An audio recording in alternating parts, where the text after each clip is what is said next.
Builder. Bob saves the porcupines. One day, Spud and Travis were playing in the fields when Travis spotted something interesting. "Hey, Spud," Travis called. "Look what I found! A family of upside-down hairbrushes!" "They're not hairbrushes, they're porcupines," said Spud, laughing.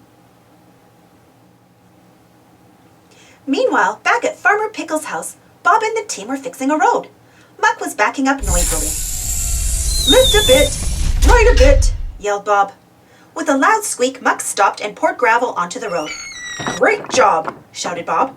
"Now, Scoop, I need you to spread the gravel evenly to give the road a nice new surface." With a mighty heave, Scoop pushed the pile of gravel across the road. "Rolly, it's all yours," called Bob. "Roll the surface nice and flat." Rolly was just about to roll over the stones when suddenly Bob spotted the porcupines. "Rolly, look out!" Bob shouted. "There are porcupines on the road!" Rolly screeched to a halt. "Porcupines? Where?" Rolly asked. "Right under your nose!" cried Scoop. "Now what are we going to do?" asked Bob. "We can't open this road to traffic. These porcupines won't be safe." "How can we help the porcupines cross the road safely?" Scoop asked. "Maybe we can build a bridge so they can go over the road," Muck suggested. "Don't think over," cried Scoop. "Think under." "That's a great idea, Scoop," Bob exclaimed. "We'll build a tunnel so that the porcupines can go under the road. Let's get to work." "What are the porcupines going to do while we work?" asked Muck. "Good point," said Bob. "Take them to the yard for now, Muck, and when you come back, bring some pipes with you, please." Back at the office, Wendy's phone rang. "Bob's building yard," she answered. "Hello, Wendy," said Bob. "I'm just calling to tell you that Muck's coming over to the yard with a family of porcupines." "Okay, Bob," said Wendy. Muck chugged along the road. Scoop raised high so that the porcupines could have a good look around. "Hi, Muck," called Dizzy when Muck arrived back at the yard. "What are you doing back so early?" "I'm on a porcupine rescue," Muck replied, proudly lowering them to the ground. "Ah!" cried Lofty. "Mice with spikes!" He was scared.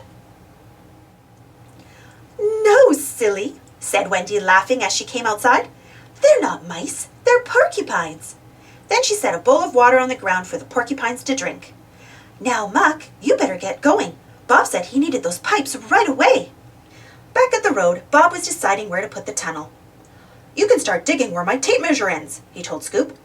"How are we going to get the porcupines back here?" asked Rolly. "I spoke to Wendy," Bob replied, smiling. "She's got a plan." "It's time for you to go home, little ones," said Wendy to the porcupines. "Who's going to get them there?" asked Lofty, puzzled. "You're going to take them," Wendy announced. "Me?" said Lofty with a gulp. Wendy smiled and carefully loaded the porcupines into a basket, which she hung from Lofty's hook. Lofty rode slowly through town with the basket. After a little while, he was so happy to be helping that he forgot to be scared of the porcupines at all. Back at the road, Lofty carefully lowered the basket of porcupines. "I hope the porcupines like what we've done for them," said Scoop. "Now they will always be able to cross the road safely," said Bob. "Bye, porcupines!" shouted the machines as the porcupines scurried into the tunnel. "Good luck!"